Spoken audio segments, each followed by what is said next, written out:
Start करते हैं next lecture. कल अपने चैप्टर स्टार्ट कर दिया था गुण सहचार्य यानी एसोसिएशन ऑफ एट्रीब्यूट्स। उसके अंदर अपन एक टॉपिक देखा था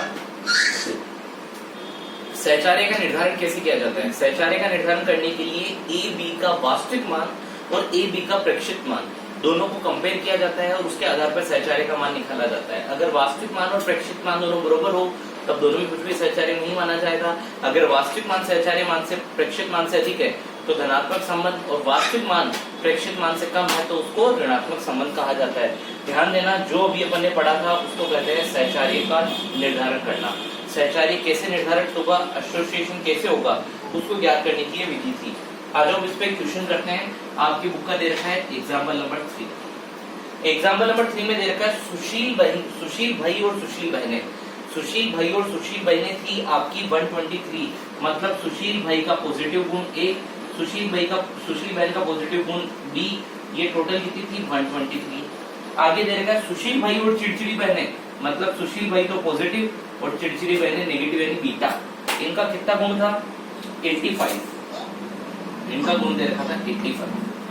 आगे देखो आपको क्या दे रखा था, चिड़चिड़े भाई और सुशील बहनें, मतलब चिड़चिड़े भाई यानी अल्फा और सुशील बहनें यानी पॉजिटिव, ये थी आपके 53। फिर दे रखा है चिड़चिड़े भाई और चिड़चिड़ी बहनें 98, मतलब ये अल्फा और ये बीटा, ये दोनों दे रखे थे आपको 98। और आपको टोटल कैलकुलेट करना था प्रेक्षित और दोनों के अंदर यानी एसोसिएशन का कंपेयर करना था। ध्यान देना, एसोसिएशन का कंपेयर कैसे किया जाता है, ए बी का वास्तविक मान और ए बी का प्रेक्षित मान, ए बी का वास्तविक मान और ए बी का प्रेक्षित मान से दोनों में कंपेयर करके आप एसोसिएशन की गणना करते हो। ए बी का वास्तविक मान तो बच्चों क्वेश्चन में दे रखा है 123, ये दे रखा है। ए बी का प्रेक्षित मान कैलकुलेट करने का फॉर्मूला होता है a into B upon N. आपको a into B upon N A B का प्रेक्षित मान होता है। लेकिन आप ध्यान देना, आपके पास ना तो a है ना b है ना n है। ध्यान देना, न तो आपके पास a है ना b है ना n है। आप कैसे कैलकुलेट करेंगे, उसके लिए पहले बनेगी आपकी टेबल। फॉर्मूला पुट करना, देखो सबसे पहले टेबल बनने के लिए दो कॉलम a अल्फा, इधर कॉलम आ जाता है आपका टोटल का, इधर की साइड b बीटा और इधर भी ऑफिस कॉलम जिसका आ जाता है टोटल का। लाइनिंग वगैरह कट करके पूरा क्लियर कर लो आप आराम से। ये लाइनिंग वगैरह हो गई आपकी प्रॉपर, ठीक है। अब देखो आपको जो जो मान दिया हुआ ना वो लिखते चलो। ए बी कितना दिया हुआ बच्चों 123 सर। ए और बीटा कितना दिया हुआ आपको 85, ठीक है। अल्फा और बी कितना दिया हुआ आपको 53 और अल्फा और बीटा दिया हुआ आपको 98। क्या अब अपन टोटल कैलकुलेट कर सकते हैं, 123 और 85 208 हो गई ए की टोटल। अल्फा की टोटल कितनी हो जाएगी, अल्फा की 53 और 98 151। बी की टोटल 123 और 53 176 और यहाँ पे टोटल आ जाएगी 85 और 98। बताओ कितना आएगा 85 और 98। बीटा की टोटल आ जाएगी आपकी 183 और टोटल एन चाहे इस तरीके से कैलकुलेट करो चाहे इस तरीके से कैलकुलेट करो आपका आ जाएगा 359। ये टेबल बन गई। अब आपको किस किस का मान चाहिए, ए का और बी का। ध्यान देना बच्चों, ए का मान क्या आ रहा है 208 इंटू बी का मान क्या आ रहा है 176, ओके। अपॉन टोटल एन कितना आ रहा है 359। इसको अगर आप सोल्व करोगे तो आपका आंसर आएगा 101.97। 101.97 तो वास्तविक मान प्रेक्षित मान से बड़ा है, मतलब दोनों में कौन सा संबंध है, धनात्मक संबंध। आपका क्वेश्चन जूम कर दो एक बार, क्वेश्चन खत्म। अब उसके आगे जस्ट आपको क्योंकि सेम टाइप का क्वेश्चन है, एग्जांपल नंबर 4 में आपका सोल्व नहीं करवा रहा हूं क्योंकि सेम टाइप का क्वेश्चन है। अब अपन आगे स्टार्ट करते हैं। एक क्वेश्चन करवा दिया इस मेथड का मैंने, एग्जांपल नंबर 4 सेम टाइप का है। अगर फिर भी कोई डाउट आए तो आप कमेंट कर देना, पूछ सकते हो, ठीक है। अब अपन आगे स्टार्ट करते हैं। आगे जो टॉपिक स्टार्ट हो रहा है ना वो ध्यान देना। अब आपका टॉपिक आ रहा है सहचार्य गुणांक। अभी अपने क्या निकाला था, सहचार्य का मान निकाला था। अब टॉपिक आ रहा है सहचार्य गुणांक। सहचार्य गुणांक ज्ञात करने की विधि। और अगर एक तरीके से मैं बोलूं तो इसमें पहला जो मेथड आ रहा है वो पहला मेथड आता है आपका यूल। ध्यान देना, पहला मेथड आता है आपका यूल का सहचारी गुणांक। पहला मेथड आता है आपका, उसका नाम है यूल का सहचारी गुणांक। और ध्यान देना बच्चों, एक चीज लिख रहा हूं मैं इसके आगे, वो चीज है आपका वेरी वेरी इंपॉर्टेंट, यूल का सहचारी गुणांक। उसके आगे एक वर्ड लिखा है मैंने, वेरी वेरी इंपॉर्टेंट, क्योंकि लास्ट 5 ईयर के पेपर में यूल का सहचारी गुणांक 3 बार आ चुका है। लास्ट 5 ईयर के पेपर में यूल का सहचारी गुणांक 3 बार आ चुका है। तो इसके आगे मैंने क्या टॉपिक लिखा है, वेरी वेरी इंपॉर्टेंट। और इसको कैलकुलेट करने के लिए लगाते हैं क्यू, मतलब यूल के सहचारी गुणांक को किस नाम से रिप्रेजेंट करेंगे, क्यू से। फॉर्मूला क्या होता है इसका देखना, ए बी यानी positive A B into alpha और बीटा यानी दोनों बड़े दोनों छोटे, माइनस ए बड़ा बी छोटा, माइनस इंटू ए छोटा बी बड़ा। ठीक है, ये इंटू का साइन है, दोनों के बीच में ध्यान रखना, इंटू का साइन है। नीचे वापस सेम उतार दो, वापस ए बी, वापस formula same, A B alpha beta, ऊपर माइनस किया था नीचे वापस ऐड कर दो, ऊपर माइनस किया था नीचे ऐड कर दो, ये हो गया आपका, और ये ए और बी। ध्यान देखना बच्चों, फॉर्मूला क्या बना, यूल का सहचारी गुणांक इंपॉर्टेंट है, ए बी बड़ी एबीसीडी का, फिर छोटा, फिर एक बड़ा एक छोटा, फिर एक छोटा एक बड़ा, ऊपर माइनस कर दो नीचे ऐड कर दो। अब ध्यान देना, Q का मान, अच्छा Q का मान आपका +1 और -1 के बीच में होता है। Q का मान +1 और -1 के बीच में होता है। अब तीन सिचुएशन, अगर Q का मान आपका +1 आ गया तो मतलब दोनों में कौन सा संबंध है, धनात्मक संबंध है, यानी कोई धनात्मक। Q का मान -1 आ गया तो मतलब ऋणात्मक संबंध है। और अगर Q का मान आपने सोल्व करने पे अगर आपका 0 आ जाता है तो दोनों एक दूसरे से स्वतंत्र है, मतलब दोनों में कोई भी संबंध विद्यमान नहीं है। एक बार यहाँ पे मैं जूम करवा रहा हूँ, यहाँ तक का एक बार नोट कर लेना, उसके बाद ही आगे बढ़ना। बच्चों ध्यान देना, यूल का सहचारी गुणांक का फॉर्मूला एक बार याद कर लेना, ये पूरे मान याद कर लेना, फिर आगे बढ़ना। अभी मैंने 2 मेथड करवा चुका हूँ, एक तो सहचार्य का निर्धारण करने का मान कैसे निकालते हैं वो आपको मैंने बता चुका हूँ, जस्ट प्रीवियस टॉपिक अभी अपन पढ़ चुके हैं। एक अपन ने पढ़ लिया यूल का सहचार्य गुणांक। वो जो अपन ने पढ़ा था ना, वो टॉपिक क्या था आपका, जो अपन प्रीवियस टॉपिक पढ़ के आए थे, वो था सहचार्य निर्धारित करने की विधियां, और ये है आपका सहचार्य गुणांक। ठीक है, ये आपके सामने आ चुका है। अब अपन क्वेश्चन स्टार्ट करते हैं,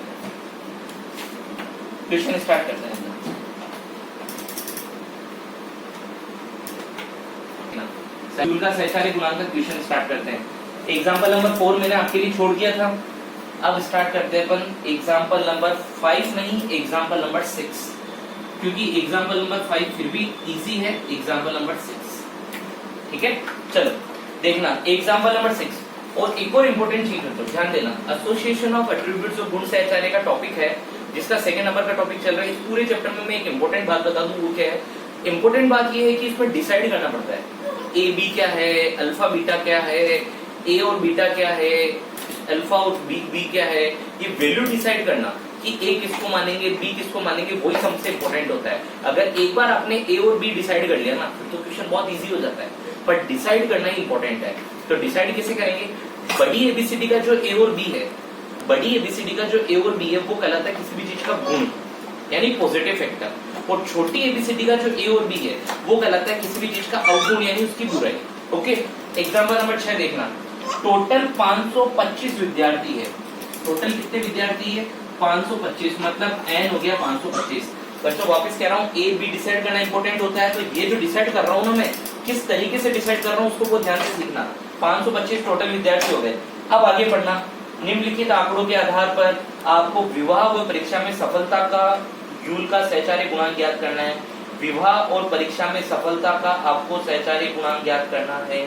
ध्यान देना, विवाह और परीक्षा में सफलता, सॉरी गलत पढ़ लिया मैंने, आपको किस किस का कैलकुलेट करना है, मैं क्वेश्चन लिख देता हूँ थोड़ा। विवाह व परीक्षा में असफलता, विवाह व परीक्षा में असफलता का आपको सहचार्य गुणांक ज्ञात करना है। ध्यान देना, ये वर्ड आपका क्वेश्चन में लिखा हुआ है, तो जो भी ज्ञात करना होता है वो कहलाता है आपका ए और बी, और उसका अपोजिट कहलाएगा अल्फा और बीटा। तो विवाह कहलाएगा पॉजिटिव ए, परीक्षा में असफलता कहलाएगा बी, और अविवाहित कहलाएगा अल्फा, और परीक्षा में सफल होना कहलाएगा बीटा। मतलब इस क्वेश्चन में आपको ये ज्ञात करना चाह रहा है कि ऐसे कितने लोग हैं जो शादी के बाद फेल हो जाते हैं। ऐसे तो सभी शादी के बाद फेल होते हैं, पर क्वेश्चन में ज्ञात करना है कि ऐसे कितने स्टूडेंट हैं जो शादीशुदा भी है फेल हो रहे हैं। ठीक है, उनके बीच में आपको मान ज्ञात करना है। ये स्टूडेंट निकाल लोगे आप एग्जाम में, जो क्वेश्चन ने बोल रखा है उसको आपको ए और बी मानना है। अब देखना नीचे टेबल दे रखी है, विवाहित अविवाहित उत्तीर्ण अनुत्तीर्ण उन दोनों के टोटल की आपको टेबल दे रखी है। अब देखो उसमें सबसे पहले दे रखा है विवाहित और उत्तीर्ण, विवाहित और उत्तीर्ण बोले तो विवाहित और उत्तीर्ण यानी ए और बीटा, विवाहित और उत्तीर्ण कितने दे रखे हैं आपको 90।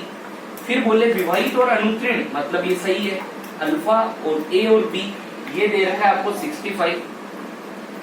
फिर बोला अविवाहित, फिर बोला अविवाहित और उत्तीर्ण मतलब अल्फा और बीटा 260। और फिर बोल रहा है अविवाहित और अनुत्तीर्ण मतलब अल्फा और बी, ये आ गया आपका 100। ये सारे मान आपके कैलकुलेट हो चुके हैं। ध्यान देना आपको किस किस में निकालना था, वो सबसे बड़ी इंपॉर्टेंट बात है। एग्जाम में अपने फ्लो में मत चल जाना। विवाहित और परीक्षा में असफलता पूछा तो मतलब विवाह ए, परीक्षा में असफलता हो जाएगा बी। आपका विवाहित और पास होना, विवाहित और फेल होना, अविवाहित पास होना, अविवाहित फेल होना। अब क्या ज्ञात करना है, यूल का सहचार्य गुणांक। तो यूल के सहचार्य गुणांक का फॉर्मूला क्या है, एक बार दोनों पॉजिटिव, एक बार दोनों नेगेटिव, फिर माइनस एक बार एक पॉजिटिव दूसरा नेगेटिव, दूसरी बार एक पॉजिटिव दूसरा नेगेटिव। ये फॉर्मूला वापस नीचे लिख दो, A B alpha beta plus आ जाएगा, एक बार माइनस एक बार प्लस, तो यहाँ पे आ जाएगा। चलो डाटा पुट करो, ए बी का मान दे रखा है 65, अल्फा बीटा का मान दे रखा है आपको 260, ये दोनों मल्टीप्लाई हो जाएंगे, ठीक है, माइनस फिर ए और बीटा मतलब 90 और 110। अब जो ऊपर किया वो का वही नीचे उतार दो, पर अब क्या आ जाएगा प्लस का साइन। बहुत ही इजी टॉपिक चल रहा है, साथ साथ पढ़ते चलना, एक बार समझ में नहीं है तो दो बार देख लेना, पर कंप्लीट करते चलना, ठीक है। ये आपका कंप्लीट हो चुका है, इसको सोल्व करोगे आपका आंसर आएगा 0.26 पॉजिटिव का, मतलब दोनों में क्या संबंध है, धनात्मक संबंध है। ये क्वेश्चन का दोनों में कौन सा संबंध आ गया, धनात्मक संबंध आ गया। चलो क्वेश्चन नंबर 6 के बाद क्वेश्चन नंबर 7 में सारा डाटा दिया हुआ है, कुछ मिसिंग फिगर का डाटा है, वो आपको कैलकुलेट कर लेना है। चलो एक क्वेश्चन तो भी करके दिखा देते हैं। चलो ये अपन निकाल रहे हैं यूल का संबंध गुणांक, यूल का सहचार्य गुणांक।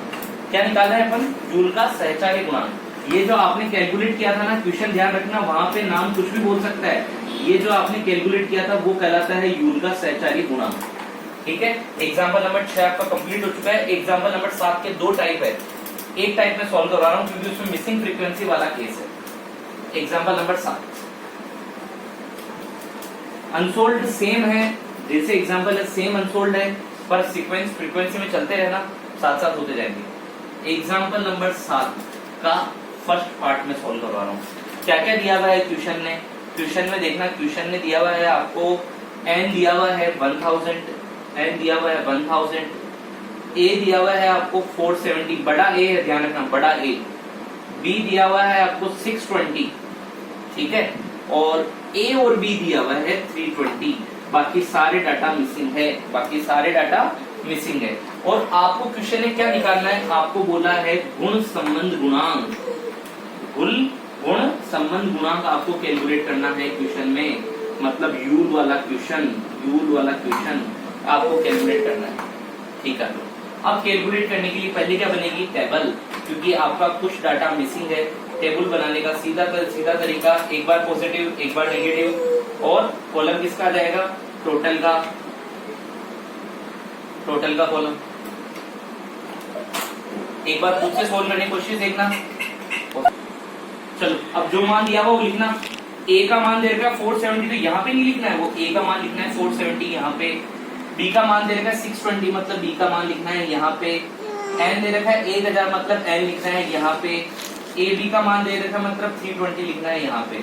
क्या मिसिंग फिगर से डाटा निकाल सकते हैं, यस निकाल सकते हैं। चलो निकालते हैं डाटा। ये आपका 620 था और ये 1000 था, तो यहाँ पे क्या आ जाएगा 380। यहाँ 470 या 1000 है तो यहाँ पे कितना आ जाएगा 530। चलो सोल्व कर दो, 320 माइनस 620 मतलब यहाँ आ गया 300, 380, और पर ये दोनों मिसिंग है, ये निकाल सकते हैं बंदे को। 530 में से 300 गए 230, और यहाँ पे मान आ जाएगा आपका 150। एक बार अगर सारा डाटा कैलकुलेट हो गया तो अब अपन को फॉर्मूला लगाना है। फॉर्मूला क्या है आपका, ए बी एक बार बड़ा एक बार दोनों छोटे माइनस फिर एक बड़ा एक छोटा फिर एक छोटा एक बड़ा। ठीक है, एक बार माइनस कर दो एक बार पॉजिटिव कर दो। A B alpha beta minus A beta alpha whole. चलो डाटा लिखो। ए बी कितना था 320 इंटू अल्फा बीटा यानी ये वाला 230 माइनस फिर ए बीटा यानी 150 और उसके बाद में ए और बी यानी 300। जो एक बार डाटा ऊपर आ गए वो के हुए डाटा नीचे आ जाएंगे, बस ऊपर नेगेटिव में थे यहाँ पे एड में आ जाएंगे। ठीक है, इसको आप सॉल्व करोगे तो आपका आंसर आएगा 0.24। मतलब दोनों में कौन सा संबंध है, धनात्मक संबंध। दोनों में कौन सा संबंध है, धनात्मक।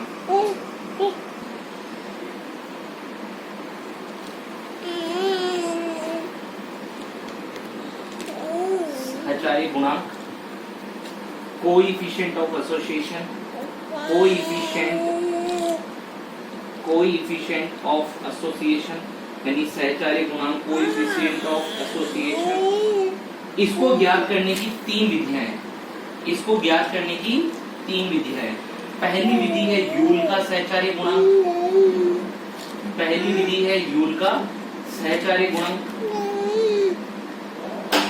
हाँ, दूसरी विधि है इसकी संबंध गुणांक और तीसरी विधि और आखिरी विधि है इसकी आसंग गुणांक। ध्यान देना, मैंने तीनों नाम वापस क्यों लिखे क्योंकि बहुत से बच्चों को तकलीफ आ जाती है। ध्यान देना, सहचारी गुणांक ज्ञात करने की ही तीन विधियां हैं। सहचारी गुणांक ज्ञात करने की तीन विधियां, जिसमें आपने यूल का सहचारी गुणांक खत्म कर लिया है। अब अपन को पढ़ना है संबंध गुणांक। वरना बहुत सी बार क्या आ जाता है कि दोनों का नाम अलग अलग दे देते हैं ना, ये संबंध गुणांक दे दिया वो सहचारी गुणांक दे दिया, तो आपको लगता है कि अपन बिल्कुल कोई नए टॉपिक में जा रहे हैं। ध्यान देना, कोई नया टॉपिक नहीं है, इसलिए मैंने पूरा लिखा है सहचारी गुणांक। पहले दोनों में संबंध ज्ञात करने का मेथड पहले पढ़ लिया था। अब सहचारी गुणांक ज्ञात करने की तीन विधियां हैं, जिसमें यूल का हो चुका है। अब अपन को देखना है संबंध गुणांक। संबंध गुणांक का मैं आपको फॉर्मूला बता दूं, वो का वही फॉर्मूला है जो कि यूल का था, लेकिन अब डिफरेंस क्या आ जाएगा, डिफरेंस देखना, डिफरेंस पकड़ना। पहले दोनों बड़ी एबीसीडी के, फिर दोनों आ जाएंगे छोटी एबीसीडी के, माइनस फिर आ जाएगा आपका एक बड़ी एबीसीडी का एक छोटी एबीसीडी का, फिर आ जाएगा आपका एक छोटी एबीसीडी का एक बड़ी एबीसीडी का, डिवाइडेड कर दो। वापिस वो का वही सेम उतारना है नीचे। तो बस अब यूल के में उसमें डिफरेंस क्या आया, यूल के सिद्धांत के अंदर ये अंडररूट नहीं था और यहाँ पे अंडररूट आ चुका है। नीचे पॉजिटिव कर दो, जिस तरीके से वहां पे था सेम उसी तरीके से यहाँ पे। ठीक है, तो दोनों फॉर्मूले में डिफरेंस समझ में आ गया। इस मेथड का एक क्वेश्चन है, क्वेश्चन अपन नेक्स्ट लेक्चर में देखेंगे और आसान गुणांक चालू करेंगे।